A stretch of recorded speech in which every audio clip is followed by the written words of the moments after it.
জয় গুরু। প্রণম্য সভা পুরোহিত, আমার পরমাত্মীয় বৃন্দ,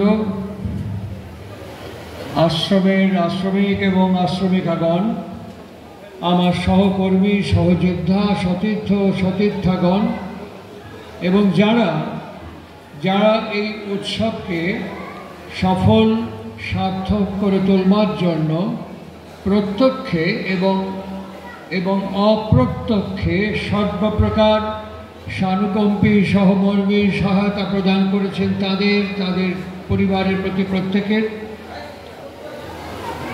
এই অঞ্চলের বিভিন্ন সামাজিক ব্যবসায়িক সংগঠন এবং সরকারি আধিকারিক বৃন্দের পর্যায় স্তর যারা প্রত্যক্ষে এবং অপ্রত্যক্ষে আমাদের সর্বপ্রকার সহায়তা প্রদান করেছেন তাদের এবং তাদের পরিবারের প্রতি প্রত্যেকের, এবং একই সঙ্গে বিশ্বের সকল প্রাণ এবং সকল অস্তিত্বের দীর্ঘ নিরোগ সুস্থ সুন্দর সামগ্রিক ইষ্টময় জীবন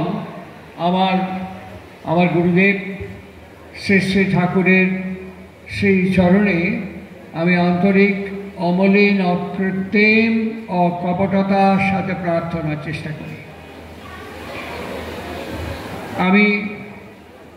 আমি আপনাদের সাথে কথা বলি নির্ধারিত বিষয় যা নির্ধারিত হয়ে আছে, নির্ণীত হয়ে আছে, এই বিষয়কে আশ্রয় এবং অবলম্বন করে যারা কথা বলে গেলেন সেই কথাকে স্মরণ করে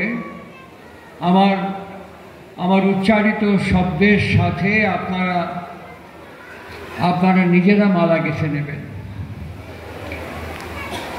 এই শুভ নববর্ষের সান্ধ্য সাধারণ সম্মেলনে, এই মহতী সভায় যারা আজকে এই উৎসবে অংশগ্রহণ করেছেন, যা আমাদের উৎসমুখে অভিগমনে সর্বপ্রকার সহায়তা প্রদান করে, শ্রেয়কে সৃজন করে, শক্তি বর্ধন করে আমাদের সম্বর্ধিত করে তুলতে পারে, যে জীবনকে আশ্রয় এবং অবলম্বন করে আমি সেই জীবনকে, সেই অস্তিত্বের ব্যক্তিত্বের বিগ্রহকে আমি শৈশব আমার এই কাঠামো দিয়ে, তার সান্নিধ্য সামীপ্য সাহচর্যের মধ্য দিয়ে যা আমি অর্জন করতে পেরেছি, উপলব্ধি করতে পেরেছি, আমি শব্দের আলপনা আপনাদের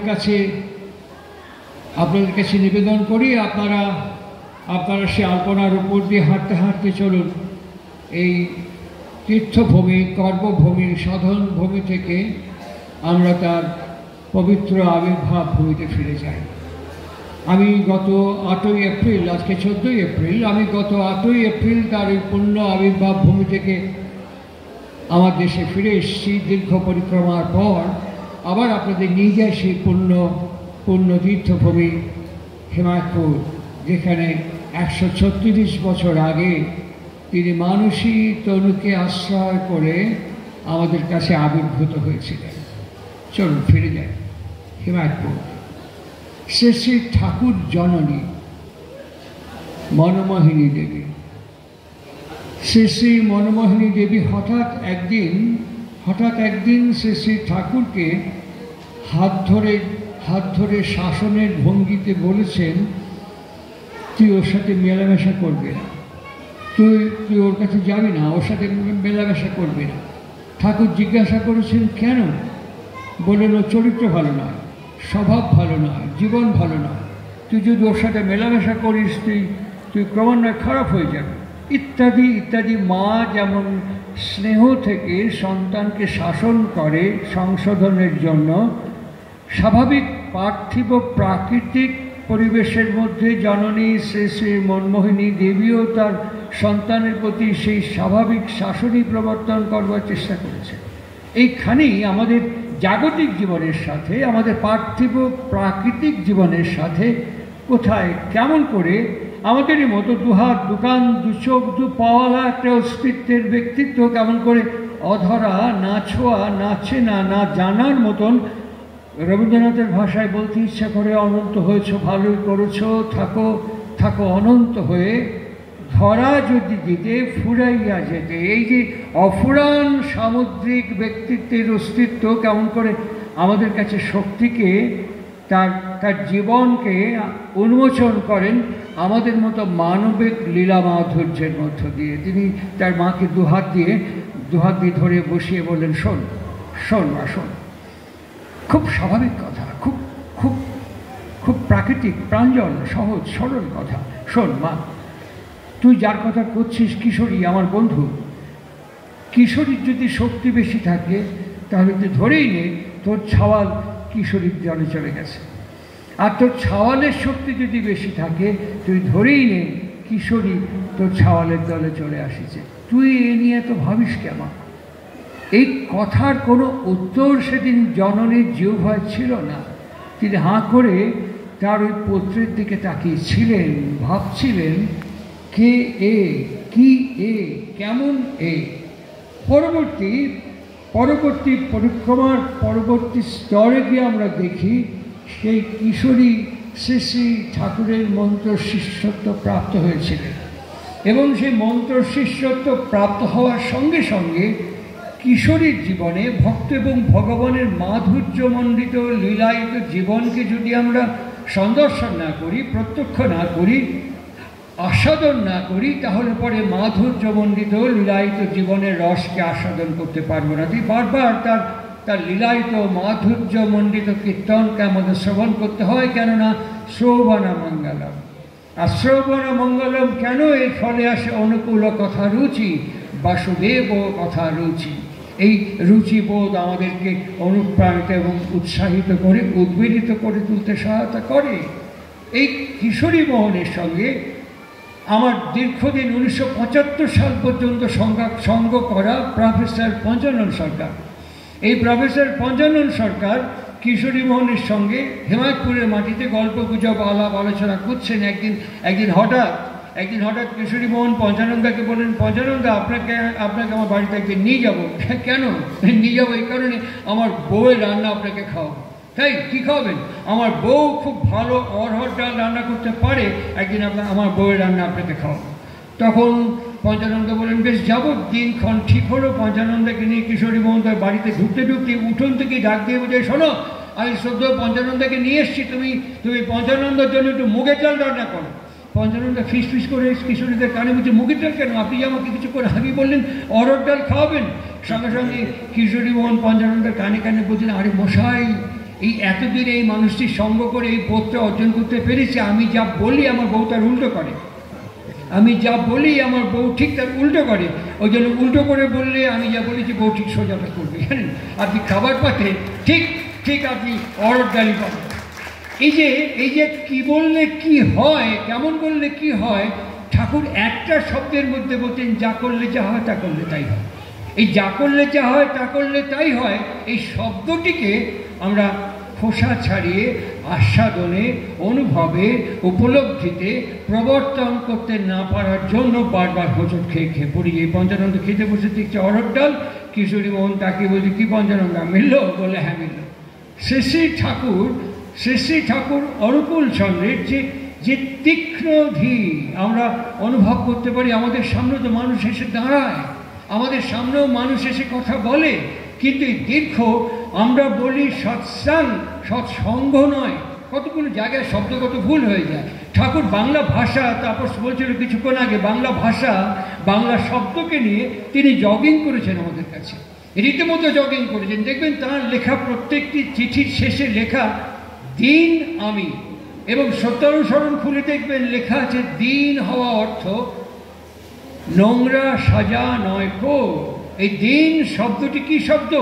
আপনারা দেখবেন সম্রাট আকবর একটি গ্রন্থ রচনা করেছিলেন, তার নাম ছিল দিন-ই এলাহি। এই দিন শব্দটি কি? এই দিন শব্দটি বাংলা শব্দ নয়, এটি আরবি ফার্সি শব্দ।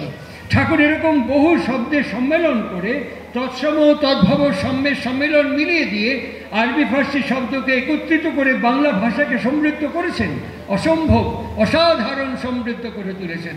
ঠিক এই রকমভাবে শ্রী শ্রী ঠাকুর আমাদেরকে দেখিয়েছেন যে মানুষ যখন আমার সামনে এসে দাঁড়াবে, তখন এই মানুষের ভেতর থেকে, মানুষের বাইরে থেকে মানুষের ভেতর পর্যন্ত দেখতে পারা একটা শক্তি দীক্ষার ভেতর দিয়ে মানুষ অর্জন করতে পারে। মানুষকে দেখেই তার ভেতরে যেতে পারে। কি করে যেতে পারে, কেমন করে যেতে পারে, কিভাবে যেতে পারে।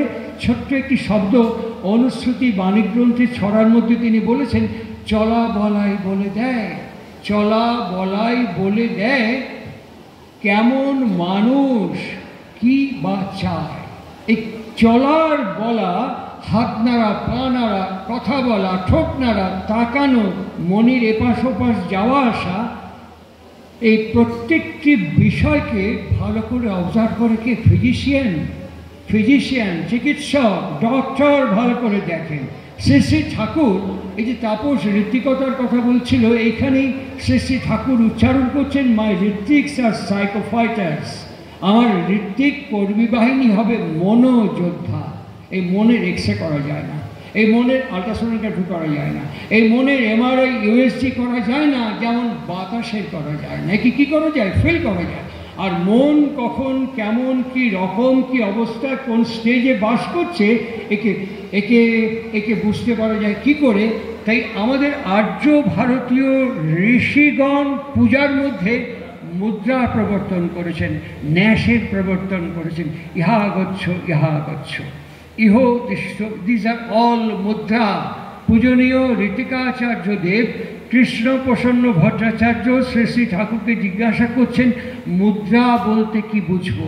মুদ্রা যেমন একটি অঙ্গভঙ্গি দিয়ে, ন্যাসের মধ্য দিয়ে আমরা পূজায় মুদ্রাকে প্রতিস্থাপন করি, মুদ্রা আবার মানি, অর্থ। আর্য প্রতিপক্ষ বইয়ের মধ্যে শ্রী শ্রী ঠাকুর অনুকূল চন্দ্র বলছেন, মুদ্রা মানে যেটা রুপি, কয়েন, ডলার, মানি, এই মুদ্রাকে তিনি এক্সপ্লেন করছেন, তোমার পরিশ্রমের মুদ্রিত ফসলের নামই হচ্ছে মুদ্রা।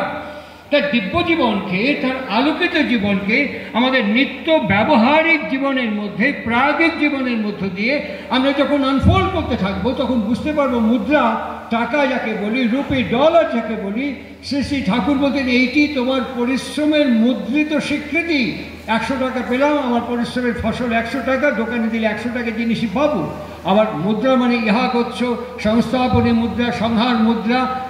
একে ঠাকুর বলছেন আমাদের মনের সাইকিক অ্যাটিচিউড, আমার মনের তাৎক্ষণিক প্রকাশ ভঙ্গিকে তিনি মুদ্রা বলে চিহ্নিত করছেন। একটি শব্দকে তিনি দুটো ভাগে আমাদের কাছে প্রকাশ করে দিলেন। এই মুদ্রা আমি বুঝবো কি করে? হাত নাড়া, পা নাড়া, চলা ফেরা, তাকানো, একে বুঝতে গেলে পরে গভীর কনসেন্ট্রেশন প্রয়োজন হয়। আর এই কনসেন্ট্রেশনটা পাবো কি করে? এই কনসেন্ট্রেশন পেতে গেলে পরে যাকে আশ্রয় এবং অবলম্বন করে আমি এটি অর্জন করব, কন উইথ দ্য সেন্টার, সেইখানে আমাকে নিবদ্ধ করতে হবে সামগ্রিকত্বকে। সেই জায়গায় আমাকে সম্পূর্ণভাবে নিয়োজন করতে হবে নিজেকে।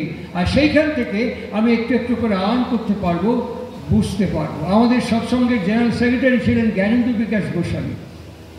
জ্ঞানেন্দ্র বিকাশ গোস্বামী ঠাকুরকে একদিন প্রণাম করে কাছে বসতে বসতেই ঠাকুর বললেন, কেন জ্ঞান, তোকে আমি যা করবেন কইছিলাম তা করেছিস? বলে, আরে আমি তো লোককে বলছি, লাগাতার করে যাচ্ছি, লোক আমার কথা শুনছে কিন্তু করছে না। তিনি ভালো উকিল ছিলেন, লয়ার ছিলেন। ঠাকুর হাসতে শুরু করলেন। জ্ঞান গোসাইটা বলছেন, হাসছেন কেন? ঠাকুর বলছেন, তুমি সারা কথা জানো, কথার লজিক জানো, কিন্তু হয়েছে কি জানো, তুমি সারা কথার ম্যাজিক জানো না। কথা করছো, লোকে মানতেছে না।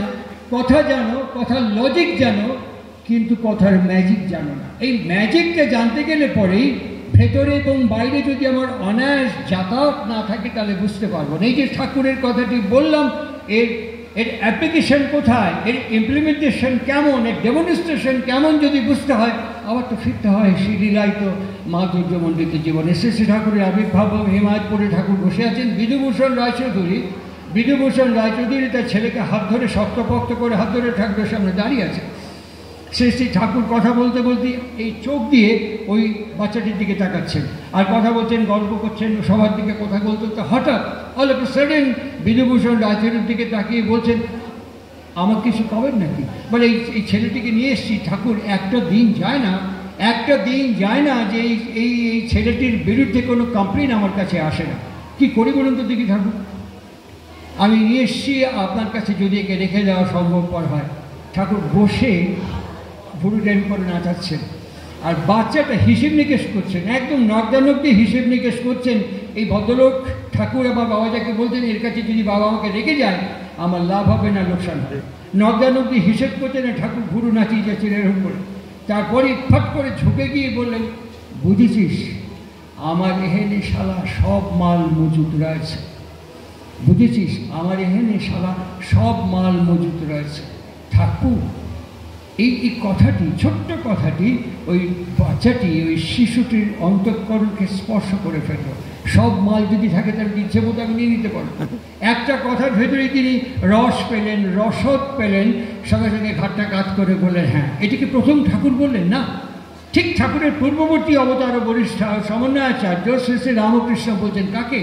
গিরিশচন্দ্র ঘোষের সঙ্গে কালীপ্রসাদ ঘোষ, যাকে দানাকালী বলে সবাই ইতিহাসে চেনেন। দানাকালী এবং গিরিশচন্দ্র এরা বাগবাজার ঘাটের স্টার থিয়েটার থেকে এসে নেমেই বাগবাজারে গিরিশচন্দ্র ঘোষের একটি পার্মানেন্ট বাঁধা ধরা নৌকো ছিল, যার মাঝির নাম ছিল হারান মাঝি। গিরিশচন্দ্র দুটো পা টলতে টলতে ঘাটের ওপর থেকে ডাক দিয়ে দিয়ে সিঁড়ি ভেঙে নামতে নামতে যাচ্ছেন, হারান হারান হারান বলে নেমে গেল নিচে। হারান ছয়ের ভেতর থেকে বেরিয়েছে, বলছে বড়বাবু আসুন আসুন। উনি নৌকোর পা দেওয়ার আগে জিজ্ঞেস করছেন, হারান আগে আগে ভালো করে তাকিয়ে দেখো তো গঙ্গার টান কোন দিকে, গঙ্গার টান কোন দিকে? হারান গঙ্গার দিকে তাকিয়ে বললেন, আগে বড়বাবু দক্ষিণেশ্বরের দিকে। ক্যা বাত, চালাও দক্ষিণেশ্বর। হাতে বিদেশি মদের বোতল, একটা দানাকালীর হাতে, একটা গিরিশবাবুর হাতে, খেতে খেতে দক্ষিণেশ্বরের দিকে যাচ্ছে। ঠিক দক্ষিণেশ্বর ঘাটে গিয়ে যখন নৌকাটা পাড়ে ধাক্কা গেল, দানাকালীর হাত থেকে মদের বোতলটা টুপ করে গঙ্গার মধ্যে পড়ে গিয়ে ব্লুট করে শব্দ হলো। দানাকালী উচ্চারণ করল, যা। গিরিশবাবু বললেন, কী হলো?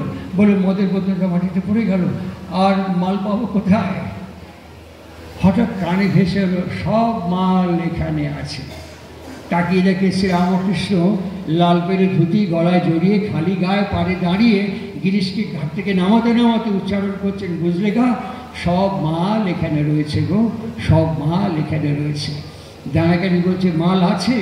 দানাকালীর দিকে তাকিয়ে বলছেন, বেলিতি নয় গো, দেশি মাল। বেলিতি নয় গো, দেশি মাল। জমবে গো জমবে, ঘাবড়িও না, জমবে গো জমবে। ঠিক ওই কথারই প্রতিধ্বনি হিমায়তপুরে মাটিতে শুনতে পাচ্ছে, আমার এখানে সারা সব মাল মজুদ রয়েছে, বুঝেছিস? ঠাকুর নাকি? এক কথা থেকে গেল। যখন রাজি হয়ে গেল, আমাদের হিমায়তপুরে একজন ছিলেন, তার নাম ছিল সামাদ। সামাদকে রাত্রিবেলায় ঠাকুর ডাক দিয়ে নিয়ে এসে বলতেন, এই সামাদ, তুই এবার যা ফসল টসল ফল টল বুনেছিস, আখ ফল টল চাষ করেছিলি, তার দাম সর্বোচ্চ কত হবের পারে কবের পারিস? বলে, কেন ঠাকুর আপনি কি কিনবেন? দূর বেড়ে, তুই কেমন ব্যবসায়ী পাইছিস নাকি? ব্যানে বুদ্ধির কথা করছিস। আমি জিজ্ঞেস করতেছি দাম কত হবের পারে, না দাম জিজ্ঞেস করতেছেন কেন? না ধর যদি নষ্ট হয়ে যায় তাহলে কি করবো? বলে, নষ্ট হবে কেন, বন্যা তো হবের পারে। আমাদের হিমায়তপুরে তো ঠাকুর বন্যা হয় না। আরে হয় না, যদি হয় তো কী করবো? সমাজ তখন বলছেন, আল্লাহর দয়া, আর কি করবো? আল্লাহ যদি নেয় তো নিবি, আর কি করার তো কিছু নাই। ঠাকুর সঙ্গে সঙ্গে বলছেন, শালা আল্লাহ যদি বন্যায় ভাসায় দেয়, আল্লাহ টুটি টিপে ধরবে পারবি না। আর যদি কোনো মানুষের সারা তোর ফসল নষ্ট করে, ফল চুরি করে খায় না, উয়ে টুটি যাবে ধরে বুকের ওপরে পা তুলে দিবি না, কি করিস? সমাজ চুপ করে থাকে। তারপরেই বলছেন, সর্বোচ্চ দাম কম। সমাজ একটা দাম হিসেব করে বলেন, এত টাকা হতে পারে। ভবানীচরণ শাহ সৎসঙ্গের ফেলন্তকে ক্যাশিয়ারকে ডাক দিয়ে বললেন, কিস্তিতে কিস্তিতে সমাজকে দিতে থাক ভবানী, আমি তুই আর সমাজ ছাড়া কেউ যেন টের না পায়। দিব্য আলোকিত জ্যোতির্ময় জীবনের বর্ণনা করছি, ব্যবহারিক, পারিবারিক, সামাজিক, প্রাত্যহিক জীবনচর্যার মধ্য দিয়ে। আর এই যখন টাকা পেতে থাকলো, সমাজ দেখতে আজকে ফল নেই, কাল ফল নেই, পরশু ফল নেই, একের পর এক ফল উদা হয়ে যাচ্ছে, তছনছ হয়ে যাচ্ছে। সমাজের চিন্তা নেই, সমাজ তো পয়সা করে পেয়ে যাচ্ছে। ঠিক যখন বার্ষিক তপবনের উৎসব হচ্ছে, তখন কাশিমবাজারের মহারাজ এবং শরৎচন্দ্র চট্টোপাধ্যায় বিখ্যাত সাহিত্যিক এরা যখন গেছেন, সেই সময় অ্যানাউন্স করা হচ্ছে মঞ্চ থেকে, সেই সেই ছাত্রটির নাম, তাকে তার গুড কন্ডাক্টের জন্য গোল্ড মেডেল প্রেজেন্ট করা হবে। সেই ছাত্রটি দৌড়ে পদ্মার বাঁধের পাড়ে যেখানে ঠাকুর বসে আছেন সেইখানে গিয়ে হাঁপাচ্ছে সমানে। ঠাকুরকে হাঁপাচ্ছিস কে? বলে আমার নাম করছে। কি করছে? বলে আমার নাকি সোনার মেডেল দিবেনি। তা পড়ে ফেল, সেটা গলা বার হয়ে পড়ি নে, সোনা কি চারটিকারি করতে আসলে তোর সোনার মেডেল দিচ্ছে, যে এখানে পলায় আছিস, যাতে পড়ে ফেলগা। বলে না না, গুড কন্ডাক্টের জন্য দিবি। তা তোর গুড কন্ডাক্ট না হলে তুই এরা তো সুদাই সোনার মেডেল দিচ্ছে। বলে গুড কন্ডাক্ট না ঠাকুর, আমি একটাও ভালো ব্যবহার করি নাই। কনফেশন কাকে বলে? বুঝাই পাওয়ার পথ চলার সাথে বইয়ের মধ্যে খুলে দেখবেন। বুঝাই পাওয়ার পথ কাকে বলে? সাইকোফাইটার কাকে বলে? তার লিভিং ডেমনস্ট্রেশন, যে অস্তিত্বের ব্যক্তিত্বের বিগ্রহের মধ্য দিয়ে প্রকাশিত প্রজ্বলিত হয়ে উঠেছে, এই ব্যক্তি হচ্ছে সৎ। আর এর সঙ্গে নিরবচ্ছিন্ন আসক্ত হয়ে রঞ্জিত হয়ে তাকে আমার চরিত্রায়িত করার নামই হচ্ছে সৎসাঙ্গ। আর এই সৎসাঙ্গই আজকে উৎসব করছে, যে উৎসব আমাকে শ্রেয় উৎসমুখে নিয়ে গিয়ে শ্রেয়কে সৃজন করে আমার পরিমণ্ডলকে আলোকিত করে তুলবে। পরবর্তীকালে সে জীবনের রূপান্তর ঘটেছে। ভদ্রলোকের নাম হচ্ছে কাশীশ্বর রায়চৌধুরী। আমি তখন জন্মাইনি, কিন্তু তার 96 বছর বয়সে আমাকে ডাক দিয়ে বসিয়ে একটার পর একটা কথা বলে যাচ্ছে। দু চোখ দিয়ে ঝরঝর করে জল গড়িয়ে পড়ছে, আর আমাকে বলছে প্রলয়। এই প্রলয় একটা সামান্য সোনার চাকতির যে কী সাংঘাতিক শক্তি আমার সমস্ত অপরাধের দুরন্তপনা ছটফটানির গুহার মুখে একটা সোনার চাকতি দিয়ে বন্ধ করে দিল। কোনোদিন একদিনের জন্য আমাকে অসহ্য মনে হয়নি তার, কোনোদিন আমাকে তিরস্কার করেননি, ভৎসনা করেননি, কখনো কোনো দিন কোনো সময় তিনি আমাকে এখানে থাকা যাবে না, চলে যা, বহিষ্কারের কথা বলেননি। কি অনন্ত আশ্রয়ের সঙ্গে এক অপার প্রশ্রয় আমাকে এই জায়গায় দাঁড় করিয়ে দিয়েছে। ঠিক এরকম একটি প্রেক্ষাপটে তাপস যখন এই হিমায়তপুরের সঙ্গে দেওঘরের লীলা মাধুর্যের ডিফারেন্সিয়েট করে, অবশ্যই ডিফারেন্সিয়েট করে। ওই পর্বে শ্রী ঠাকুর দেওঘরে মাটিতে উচ্চারণ করছেন, এখনও শালা যদি গরুর গাড়ির চড়ে চকাচক করতাল বাজাতে বাজাতে হিমায়তপুর যাই, শালা ওহেনে গিয়ে দাঁড়ালে পরে এখনো পায়ের চামড়ার তলে থরথর করে কম্পন জাগবিনি। ওখানে যা সাধন ভজন নাম ধ্যান হয়েছে না, সেই স্পন্দন এখনও কাঁপায় দিবের পারে। আগে আমাদের আশ্রমে গেলে উঁয়ের ঢিবির মতন এখানে একটা ওখানে একটা সেখানে একটা লোক দেখা যেত, সাদা চাদর মুড়ি দিয়ে বসে রয়েছে। লোকে টাকায় দেখতো ওই সাধন ভজন নাম ধ্যান 7 মানুষ মাটির নিচের তলা পর্যন্ত কাঁপায় একেবারে স্পন্দন ছড়ায় মাথায় রাখিছে। ওইখানে দাঁড়ালে পরে এখনও তো অনুভব করা যায়। দেওঘরে সেটা দেখা যায়নি। ঠিক 100 ভাগ দেওঘরে কি দেখা গেছে? আমাদের একজন ঋত্বিক দেবতা ছিলেন, তার নাম হচ্ছে নির্মল ঘোষ। এই নির্মল ঘোষ নিজে বলতেন, বুঝলে ভাই, আমি হচ্ছে শ্রী ঠাকুর অনুকূল চন্দ্রের ইন্টারপ্ল্যানেটারি ঋত্বিক। কি ঋত্বিক? ইন্টারপ্ল্যানেটারি ঋত্বিক। আমার মতো ঋত্বিক সৎসঙ্গে কোথাও নেই। সেই নির্মল ঘোষ আমাদের ওয়েস্টার্নে মনমোহিনী ধামে, তখন পুরনো গেস্ট হাউস, সেখানে তিনি দুপুরবেলা আনন্দবাজার খেয়ে টান হয়ে শুয়ে ঘুমোচ্ছে। আর ঠাকুর হঠাৎ দুপুরবেলা বলছেন, এই নির্মলের ডাক দিয়ে নিয়ে গেল।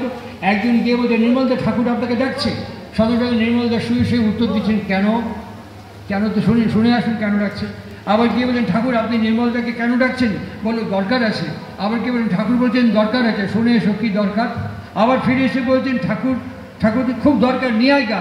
ঠাকুরকে গিয়ে বলো এখনই যাওয়া সম্ভব নেই, মাত্র আনন্দবাজারে খেয়েছে, 2 ঘন্টা পরে যাও। ঠাকুর বলছেন চ্যাংদোলা করে তুলে নিয়ে আয় গা। ওকে চ্যাংদোলা করে নিয়ে ঠাকুরের সামনে যখন দাঁড় করানো হলো, ঠাকুরকে বলছেন, তোকে আমি ডাকে হয়রান, তুই আসতেছিস রে কে? আঙুল তুলে ঠাকুরকে বলছেন, সেই বিগ্রহের মন্দির ভেবে যত্ন করি শরীরটাকে, বিধিমাফিক সহনপটু সুস্থ করে জলাসটাকে। ঠাকুরজি কি করছিস কি? যে ভুলুটা কুচকেছে, বলে চাউনি তোমার বৃষ্টি করো কথা, চলন তোমার বৃষ্টি করে ঘুচাও সবার গাথা। বলে পচাল পারে না, বলে কথা কইবি গুড়ের মতো লেপটে রয়ে গায়। ঠাকুর এই শালা কি মাল জমাইছে রে, শালা আমারই বাণী আমার পরপর শোনায় যাচ্ছে, শালা হলো কি? আমাদের ওইখানকার নাম ধ্যানটা যখন কমে গেছে তখন ঠাকুরের বাণীটা জ্যান্ত জীবন্ত হয়ে ঠাকুরের কাছে বুমেরাঙের মধ্যে গিয়ে পৌঁছচ্ছে। তিনি কাকে বললেন, কি বললেন, কেন বললেন, কী জন্য বললেন, তার সারমর্মকে, এসেন্সকে মজ্জাগত করা আর হয়নি। আর হয়নি বলেই বই পড়তে পড়তে বই সর্বস্ব হয়ে গিয়ে বইয়ের বিষয়কে আমরা ভালো করে বুঝে উঠতে পারিনি। রাতের বাচ্চা আমি খুব সংক্ষিপ্তভাবে আমার কথার উপসংহার পর্বে ফিরব। এরপরেই আমার সহযোদ্ধা, সহকর্মী সতীর্থ আশিস ভট্টাচার্য কথা বলবেন। এই রকম প্রেক্ষাপটে শ্রী শ্রী ঠাকুর, আমরা যারা এখানে বসে আছি, আমার মনে হয় খুব সামান্য সংখ্যক মানুষ এই শ্রী বিগ্রহের সান্নিধ্যে, শ্রী শ্রী ঠাকুরের সান্নিধ্যে আমরা গিয়েছি। খুব অল্প সংখ্যক মানুষ প্রত্যক্ষ দেখাশোনা করা। ঠিক এরকম একটি কোশ্চেন, কেউ বিভিন্ন গ্রামে থাকেন, শহরে থাকেন, অন্য প্রদেশে থাকেন, অন্য জায়গায় থাকেন, নর্মাল আমাদের প্রত্যেকের কাছে, আমাদের সবার কাছে একটা জিজ্ঞাসা হতে পারে, আমি ঠাকুরকে দর্শন করিনি, আমি ঠাকুরের কাছে গিয়ে কখনো বসিনি, কিন্তু সমস্যা, বিপদ, সংকট এগুলো তো যারা দেখেছে তার কাছেও যেমন থাকে, আমি দেখিনি, আমার কাছেও তেমনই আসবে।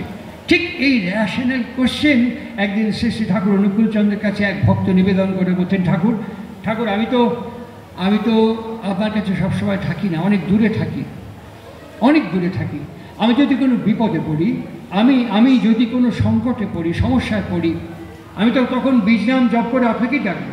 তা আমি যে আমার বাড়িতে, আমার পরিবেশে আপনাকে ডাকবো, আপনি কি শুনতে পান ঠাকুর? খুব ডাইরেক্ট সরাসরি প্রশ্ন তাকে জিজ্ঞাসা করছেন, আমার এই ডাক আপনি কি শুনতে পান? খুব মন দিয়ে শুনবেন। শ্রী শ্রী ঠাকুর অনুকূলচন্দ্র সেদিন নির্দ্বিধায় উচ্চারণ করছেন, তোমার অন্তরস্থ ইষ্ট যদি শুনতে পান তাহলে আমিও শুনতে পাই। আবার বলছি, তোমার অন্তরস্থ ইষ্ট যদি শুনতে পান তাহলে আমিও শুনতে পাই। চলুন এই অন্তরস্থ ইষ্টটা কেমনভাবে শুনতে পান, দেখতে পান, বুঝতে পান, আমরা সেই প্রেক্ষাপটে তার মাধুর্যমণ্ডিত লীলায়িত জীবনে যাব।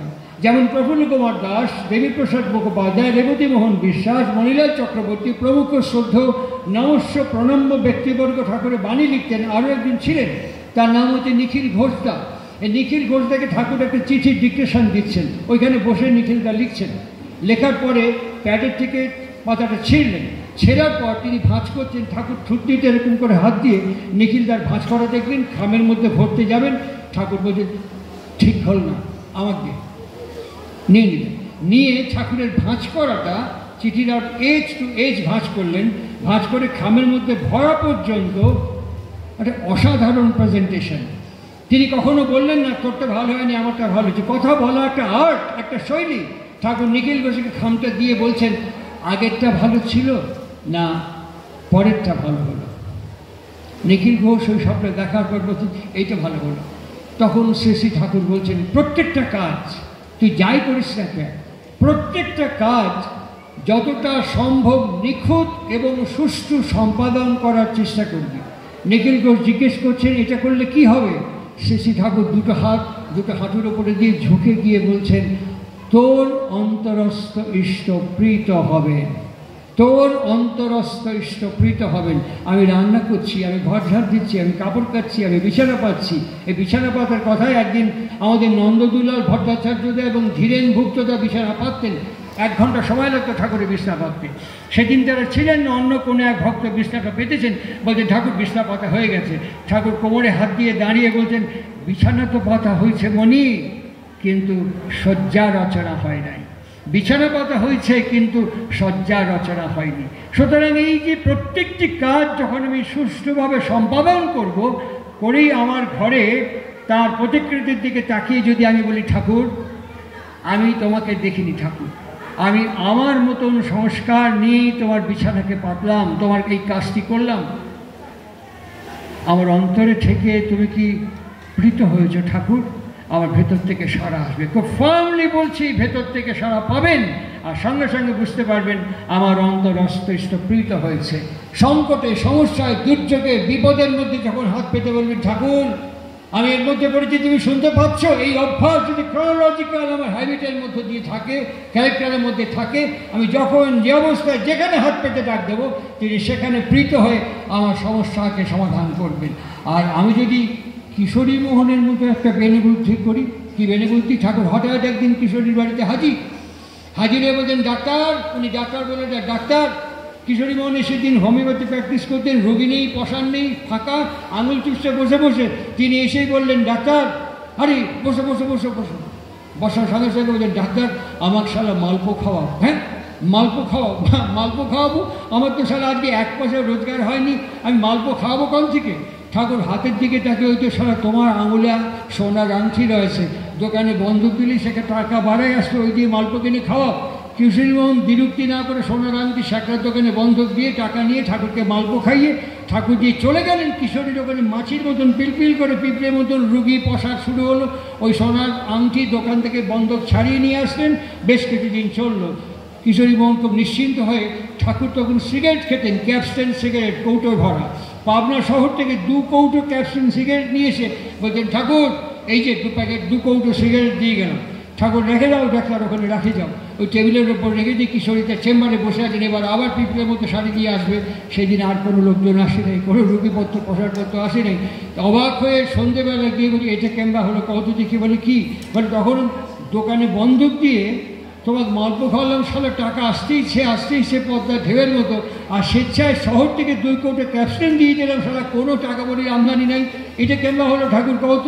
ঠাকুর হাসতে হাসতে বলছে, কিশোরী শালা আগেরটা ছিল ইষ্টভীতি, আর পরেরটা হয়েছে জ্ঞানী বুদ্ধি, ওই জন্য শালা হয়নি।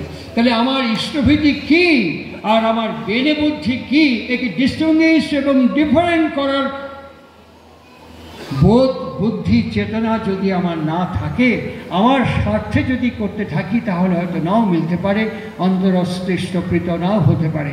আমার কথার একদম উপসংহার পর্বে ফিরছি। এই যে মন্দির, আমি এই মন্দিরে একদিন উৎসবের সময়, আজকে তো লোক এবার কম দেখছি, প্রচুর মানুষের ভিড়, ভীষণ মানুষের ভিড়। আমি একদিন ওই মন্দির যেখানে বসে, আমি এখনও যেখানে বসি প্রার্থনা করতে বসে যাওয়ার সময় আমার ডান দিকে ছিল আমারই সতীর্থ সহকর্মী বন্ধুপ্রতিম ঋতীশ রঞ্জন বন্দ্যোপাধ্যায়। আমি উঠে গিয়ে ঋতীশের হাতটা ধরে বললাম, ঋতীশ এই জায়গাটা না আমি রেজিস্ট্রি করে ফেললাম, বুঝলে, এই ভিড় হোক আর হালকা হোক আর খালি হোক, আমি আসলে পরে উৎসবে এই জায়গাটাই বসবো, এটা রেজিস্ট্রি করা থাকলো। ঋতীশ হাসতে হাসতে চলে গেল।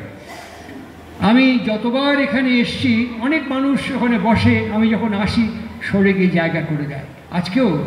আজকেও সকালবেলায় 1 বৈশাখ প্রথম দিন, আমি তখন ভিড় জায়গা ভর্তি, আমাকে হেঁটে আসতে দেখে ওখানে মানুষ বসেছে, একটু করে জায়গা খালি করে দিয়েছে।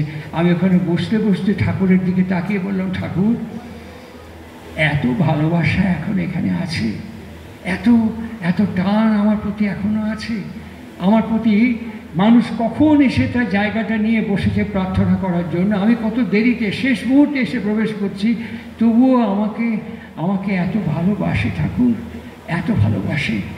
আমার তখন মনে হলো ঠাকুরের সেই কথা, ভালোবাসা ছাড়া মানুষ থাকতে পারে না, ভালোবাসা মানুষের মধ্যে আছে, থাকতে পারে না। একদিন তিনি কথা প্রসঙ্গে গল্প করতে ভক্তদের সাথে আলাপ করছেন। অল্প সাডেন দয়াময় বোস, পরবর্তীকালে মিন্টু মহারাজ, দয়াময় বোস ঠাকুরকে জিজ্ঞেস করছেন, ঠাকুর আপনি রমণের মাকে এত খাওয়ান কেন? ঠাকুর কিছুক্ষণ উদাস হয়ে হরাজেনের দিকে তাকিয়ে তিনি বলছেন, রমণের মা একদিন খেতে বসছিল, ওই পাট থেকে তুলে ঘাট ধাক্কা দিয়ে বার করে দিয়েছে, খেতে পায়নি। ওই দেখেই আমার মনে হলো খাওয়ার প্রতি লোভ ও তাড়া নিয়ে বেড়াচ্ছে, খাওয়ার প্রতি টান আর আসক্তি ওই টানে নিয়ে বেড়াচ্ছে। তার থেকে আমি রমণের মা সব সময় পেট ভরে খাওয়াই, আর উয়ের সাথে খুনসুটি করে আপদ লাগায় রাখি, যাতে সীমা না হারায় যায়। এই বলেই তিনি কার্তিক পাল বলে একজনকে ডাক দিলেন। দুজনকে সহ্য করতে পারতেন না, দুজনকে দেখতে পারতেন না। একদিন কার্তিক পালকে ডাক দিয়েই বলছেন, কার্তিক আমি তো যা করবে পারবো? বলে হ্যাঁ পারবো। এই কালকে সকালবেলা ঘুম থেকে রমণের মা ঘর থেকে বারবার একদিনের বারান্দায় বসে থাকবে, বুঝেছিস? বলে হ্যাঁ। আর রমণের মা যে দরজা খুলে বাড়াবে না, তুই যায় সাষ্টাঙ্গে 2 ঠ্যাং জড়ায় ধরে কবি কি, গতকাল রাতে মহামায়া স্বপ্ন দেখেছে, উনি করছেন কি, আপনি অন্নপূর্ণা, আপনি জগদ্ধাত্রী, আপনি সাক্ষাৎ দুর্গা, এইসব করতে থাকবি, বুঝেছিস? বলে ও তো রেগে যাবে আমার দেখে, তুই ক না শালা, দেখ না কি হয় কাম। এইবার যাওয়ার সঙ্গে সঙ্গে রমণীর মা সকালবেলা দরজা খুলে বাসি কাপড়ে বেরোনোর সঙ্গে সঙ্গে কার্তিক পাল ঝুঁকে পড়ে দুই ঠ্যাং জড়ায় ধরে করছে, আমাকে মহামায়া স্বপ্ন দেখেছে আপনি জগদম্বা, জগদ্ধাত্রী, অন্নপূর্ণা, দুর্গা এসব করে যাচ্ছে।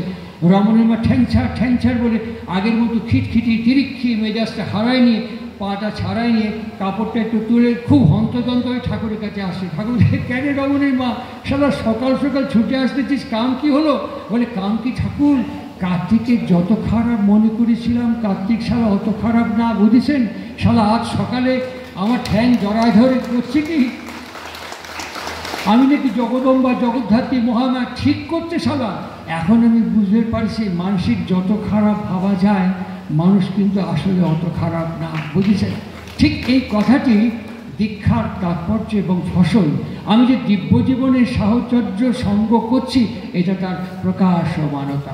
আমার কথার শেষ পর্বে একদিন ভক্তজনের সঙ্গে আমিও বসে আছি ঠাকুরের কাছে, আমিও ঠাকুরের কাছে বসে আছি।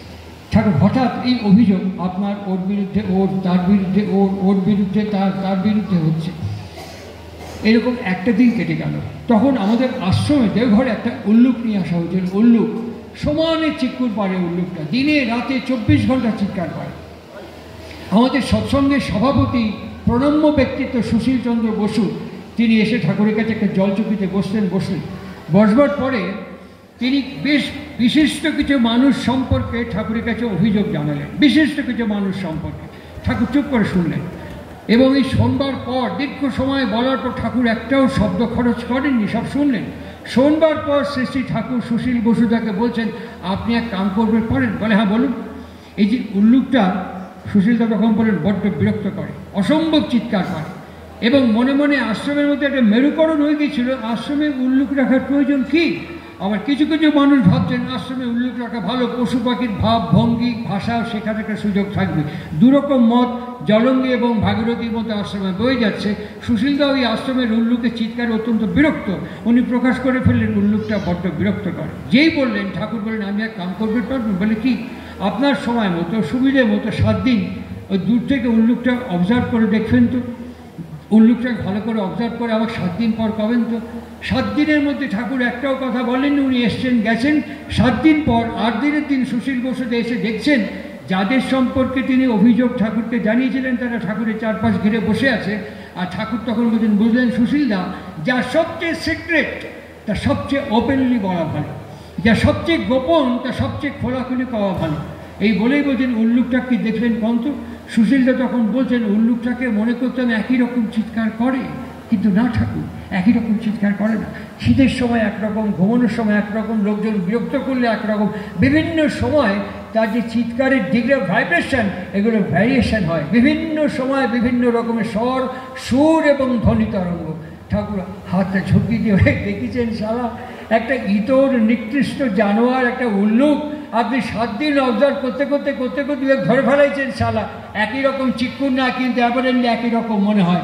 এই মানুষের সঙ্গে মেলামেশা করতে ধরে ফেলাবেন পারবেননি কোন মানুষ কি থেকে কি অবস্থায় কি ব্যবহার এবং ভাষা এবং আচরণ এবং চরিত্র প্রয়োগ করে থাকে, ও যদি একবার ধরবে পারেন মিটায় ফেলানো অসম্ভব কিছু না, এর নাম সৎসঙ্গ। আর এই মিটিয়ে ফেলার নাম আমার বৃত্তিকে নিয়ন্ত্রণ করে এগিয়ে যাওয়ার সঙ্গে সঙ্গে একই সঙ্গে আমার এগ্রিকালচার, ইন্ডাস্ট্রি, আমার হেলথ, আমার সিকিউরিটি, আমার এডুকেশন সমস্ত সুষম হারমোনিক্যাল ইভলিউশন হতে থাকবে। ঠাকুরকে শৈলেন্দ্রনাথ ভট্টাচার্য জিজ্ঞেস করছেন আপনি হিমায়তপুর থেকে দেওঘর একই কথা উচ্চারণ করছেন, যেটা মুরলী মাহাতো কিছুক্ষণ আগে আমাদের বললেন প্রথমবার, যজন যাজন নিষ্ঠভীতি সস্তায়নী সদাচার। ঠাকুর তখন বলছেন হ্যাঁ তাই তো, একই তো কথা।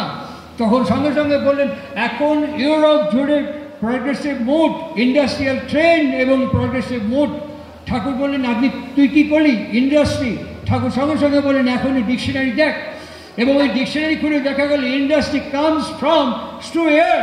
ঠাকুরকে যখন জানানো হলো ঠাকুর বললেন এর মানে কি? To build up from within, to build up from within, ভেতর থেকে বিনির্মাণ করে তোলা।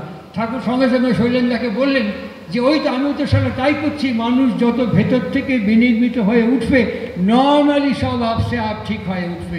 বাইরের বিশৃঙ্খলায় প্রমাণ করে অন্তর্জগতে আমার সুশৃঙ্খলতার অভাব। আর তাই উৎসব, আর এই উৎসবে একদিন ঠাকুরের কাছে বসে আছি এইটি বলে আমার কথার উপসংহার টেনে এই দূরভাষ সঞ্চালকের হাতে আমি সমর্পণ করব। ঠাকুর একদিন বসে আছে, অনেক অভিযোগ, অনেক প্রতি অভিযোগ এরপর পর হতে হতে ঠাকুর সামনের দিকে হাতটা কোণের ওপরে, এই থুতনির ওপরে দিয়ে একটু ভাবাবিষ্টভাবে তিনি বলছেন, এক চাষি ছিল, চাষি, চারপাশের জমিতে ফসল হয় কিন্তু ওয়ের জমিতে ফসল হয় না। ওর বউ কয়, পাড়া প্রতিবেশীরা সবাই কয়, বেচে ফেলাও সারা জমি, ও জমি দিয়ে কাম হবে না, জমি বেচে ফেলো, বছরের পর বছর ফসল দেয় না, সারা জমি বেচে ফেলো, জমি দিয়ে কাজ হবে না। আর চাষি শোনে, চোখ দিয়ে জল পরে, জমি বেচতে চায় না, একদম বেচতে চায় না। এরকম বেশ কয়েকবার ফসল না দেওয়ার পর একদিন মাঝরাতে বইয়ের পাশ থেকে চাষি মাঝরাতে উঠে গেল, উঠে গিয়ে সাষ্টাঙ্গে জমির ওপর উপরে শুয়ে পড়ে ওই মাটির ফেটে যাওয়া মাটির ওপরে হাত দিচ্ছে আর করছে কি, এই তুই আমার উপর রাগ করেছিস কেন? আমার দোষ কনে, ভুল কনে, ত্রুটি কনে, আমার কনা, আমি নিজে সংশোধন করে ফেলাবো। তুই আমার মা, সারা সবাই করছে তোকে বেঁচে ফেলাকে। মা, কি বেচা যায়? তোর কোলে আমি বেঁচে আছি, তোর খাওয়া পড়া নিয়ে আমি সংসার নিয়ে টিকে রয়েছি, তো কি বেচা যায়? এই বলতে বলতে চাষির দু চোখ দিয়ে জল গড়িয়ে গড়িয়ে ফেটে যাওয়া শুকনো মাটির ওপরে পড়লো। চাষি মাটির ওপরে হাত বোলাতে বোলাতে ফিরে চলে আসলো। এই বলে ঠাকুর কিছুক্ষণ থামলেন, থামার পরে বলছেন, তার পরের বছর শালা যা ফসল দিল ওই মাটি, যত লোকসান হয়েছিল সব পূরণ করে উদ্ভিদে পৌঁছায় দিল ওই চাষি। বুঝেছিস, মানুষ আদতে দেখতে খারাপ হলেও মানুষের ভেতরে ভালোত্ব ঘুমায় রয়েছে। এই ফিলিংস থেকে আজকে ঋত্বিক সম্মেলনে আমি বলেছি, এবং আপনাদের কাছেও আমি আমার আন্তরিক হার্দিক ঐকান্তিক নিবেদন করছি। আমি এই নববর্ষ উৎসবের পর আমি পরিক্রমাতে বেরোবো আপনাদের কাছে। আপনারা কি আমাকে অ্যাকসেপ্ট করবেন? যখন পরিক্রমায় খবর দিয়ে দিই যে অঞ্চলে যাব, আপনারা একবার বলুন, আমি যদি যাই আপনারা কি আমাকে অ্যাকসেপ্ট করবেন? আমাকে অ্যাকসেপ্ট যদি আপনাদের কাছে যাই? প্রত্যেক ঘরে ঘরে গিয়ে পৌঁছবো আমি, বক্তৃতার জন্য নয়, প্রত্যেক ঘরে ঘরে গিয়ে আমি পৌঁছাবো, প্রত্যেক বাড়ি বাড়ি গিয়ে আমি পৌঁছবো, এবং আপনাদের সাথে পৌঁছে আপনাদের সঙ্গে আমাদের যে সংহতি সমাবেশ, আমাদের প্রত্যেকের সঙ্গে যে প্রীতিবন্ধন, আমি যদি খবর দিয়ে আপনাদের প্রত্যেকের কাছে গিয়ে পৌঁছাই, আপনারা আমাকে সাহায্য করবেন, সহযোগিতা করবেন আমাকে। মনে রাখবেন, আগামী 2025 সাল আমাদের সৎসঙ্গ সংগঠনের 100 বছর পূর্ণ হচ্ছে। সৎসঙ্গ সংগঠন হিমায়তপুরে তৈরি হয়েছিল, তার 100 বছর পূর্ণ হচ্ছে। আর এই সৎসঙ্গ সংগঠনের 100 বছর পূর্ণ হওয়ার প্রেক্ষাপটে 2024 সালের মধ্যে আমি প্রত্যেক অঞ্চলে ঘুরে ঘুরে কোন অঞ্চলে কত গুরু ভাই সৎসঙ্গে দীক্ষিত আছে আমি একটা সেন্সাস করে ফেলতে চাই। আপনারা আমাকে সহযোগিতা করবেন, আমাকে সর্বপ্রকারে সাহায্য করবেন, চিৎকার করে বলুন। আর এর ভেতর থেকে 2026 সাল, এই যে তাপস এত কথা বললো, মুরারি এত কথা বললো, আমি এত কথা বললাম, এখানে কোনো প্রেস নেই, কোনো মিডিয়া নেই, কোনো ইলেকট্রনিক চ্যানেল নেই। আমরা প্রত্যেক অঞ্চল থেকে একত্রিত হয়ে বিন্দু বিন্দু করে সিন্ধু রচনা করে কলকাতার ব্রিগেড গ্রাউন্ড দিয়ে আমরা 1.5 থেকে 2 লক্ষ লোক ভরিয়ে দেবো। আর এই 1.5 থেকে 2 লক্ষ লোক যখন ঠাকুর অনুকূল চন্দ্রের কথা বলে এগিয়ে যাবো, তখন দেখবেন প্রেস এবং চ্যানেল আমাদের পেছন ছুটবে। আমরা প্রত্যেকের সঙ্গে যখন আমরা পারস্পরিকতা আবদ্ধ হয়ে যাব, তখন পলিটিক্যাল লিডাররা আমাদের এই পাওয়ার থেকে ভাববে, আর মনে করবেন সৎসঙ্গ একটা পাওয়ার, সৎসঙ্গ একটা শক্তি, সৎসঙ্গ কোনো বিচ্ছিন্ন ঘটনা নয়। আর এই গিধিনী শ্রী ঠাকুর অনুকূল চন্দ্র সৎসঙ্গ, এই আশ্রম অল এমব্রেসিং। নিন্দে করলেও আপনি আমার বুকে আশ্রয় পাবেন, আঘাত করলেও এই বুকে আশ্রয় পাবেন, তিরস্কার করলেও এই গিদ্দির বুকে আশ্রয় পাবেন। এই গিদ্দি কাউকে প্রত্যাখ্যান করতে পারে না, কারণ এটি অবিকৃত আন্দোলনের অঙ্গীকার এবং শপথ থেকে এই সংগঠন সৃষ্টি হয়েছে। শ্রী ঠাকুরকে প্রতিষ্ঠা করার, অবিকৃত আন্দোলন করবার জন্য বদ্ধপরিকর হয়ে এই সংগঠন সৃষ্টি হয়েছে। এই সংগঠন গ্রহণ করতে জানে, বর্জন করতে জানে না। আর এর থেকে আমরা 2026 জানুয়ারি মাসে যার দায়িত্বে আপনাদের কাছে পৌঁছাবো আমি, এবং আমরা 1.5 থেকে 2 লক্ষ লোক নিয়ে কলকাতার ব্রিগেড প্যারেড গ্রাউন্ডকে ভরিয়ে দেবো। আপনারা সবাই সহযোগিতা করবেন, আমরা পারবো এই কাজ করতে। সেদিন ঠাকুর অনুকূল চন্দ্রের বাণী সমস্ত শহরে শহরে, সমস্ত চ্যানেলে চ্যানেলে, মিডিয়াতে মিডিয়াতে আমরা জোরের সঙ্গে, অহংকারের সঙ্গে আমরা পৌঁছে দিতে চেষ্টা করব। একই সঙ্গে আমরা প্রত্যক্ষ করব এই উৎসবে সমস্ত পলিটিক্যাল লিডাররা প্রণাম করতে আসবে। যেমন দেওঘরের মাটিতে ভারতবর্ষের তৎকালীন স্বরাষ্ট্রমন্ত্রী মিস্টার বি.এন. দাতারকে দেখেছি, ভারতবর্ষের তৎকালীন রেলওয়ে মিনিস্টার লাল বাহাদুর শাস্ত্রীকে দেখেছি, যেমন ভারতবর্ষের গুলজারিলাল নন্দ মন্ত্রী ছিলেন দেখেছি, বিহারের সমস্ত চিফ মিনিস্টারকে আমি দেখেছি, সমস্ত রাজ্যপালদের দেখেছি। ঠিক একইভাবে আমরা দেখব এখানে প্রণাম করবার জন্য আসবে, আমন্ত্রণের অপেক্ষা না রেখে। এই জায়গায় যেদিন পৌঁছতে পারবো গিদ্দিতে, জানবো আমাদের সঙ্গ করা সার্থক। এই জায়গায় যখন পৌঁছতে পারবো জানবো আমাদের দীক্ষা সার্থক। আমরা যখন পরস্পরকে গ্রহণ করে সহ্য করে ক্রমাভিগমন এগিয়ে যাব, জানবো আমাদের উৎসব করা সার্থক। বলুন হ্যাঁ, হবে কি হবে না? ব্যাস, আর কোনো চিন্তা নেই। এর মধ্যে দুর্যোগ আসবে, বাধা আসবে, বিপত্তি আসবে, কথা এপাশ ওপাশ যাবে, ঘাবড়াবেন না। যখনই সংকটে পড়বেন, বিপদে পড়বেন, আমি ফার্মলি গ্যারান্টি দিয়ে যাচ্ছি, আমি আমার প্রত্যয় কনভিকশনের সাথে আপনাদের কাছে বলে যাচ্ছি, বীজ মন্ত্র জপ করবেন আর সরাসরি একটা মিথ্যে কথাটা ঠাকুরের দিকে তাকিয়ে বলবেন, ঠাকুর ঠাকুর আমি তোমাকে দেখিনি, আমি তোমাকে চিনি না, আমি তোমাকে জানি না, তুমি যে ভালোবাসার কথা বলো এই ভালোবাসা আমি তোমাকে দিতে পারবো না। কেননা আমার আগমন, আমার অবতরণ শুদ্ধ পথে হয়নি, ভালো পথে হয়নি। আমার বাবা গোবর মজুমদার জানতেন না বিবাহ কি, আমার মা রেবা মজুমদার জানতেন না প্রজননের বিজ্ঞান কি। আমি জন্মে গেছি, তুমি যে ভালোবাসার কথা বলো আমি সেই ভালোবাসা তোমাকে দিতে পারবো না, আমি সেইভাবে তোমাকে গ্রহণ করতে পারবো না। With all my defects and qualities I love you Thakur, really I sincerely love you Thakur, please accept me. তুই আমাকে স্বীকার করো, আমাকে তুমি গ্রহণ করো, তোমার সমস্ত শক্তি তুমি আমার মধ্যে ইম্পার্ট করো, সমস্ত শক্তি আমার মধ্যে ইম্পার্ট করো। আর এই শক্তি নিয়ে আমি তোমাকে বিশ্বের সামনে তুলে ধরব, তোমার জয় জয়কার হোক। এই মন্ত্র নিয়ে আমরা উৎসব থেকে আমাদের স্ব কর্মস্থানে প্রত্যাবর্তন করব। ভালো থাকবেন, প্রত্যেকের জয় জয়কার হোক। আপনাদের জয় জয়কার হওয়া মানেই ঠাকুরের জয় জয়কার হওয়া। প্রত্যেকে ভালো থাকবেন, প্রত্যেকে সুস্থ থাকবেন, শরীরের দিকে নজর দেবেন, জপ করবেন, রাগ বিরক্তি হলেই জপ করতে করতে কনভার্ট করে দেবেন। ভালো থাকবেন, জয় গুরু, বন্দে পুরুষোত্তম।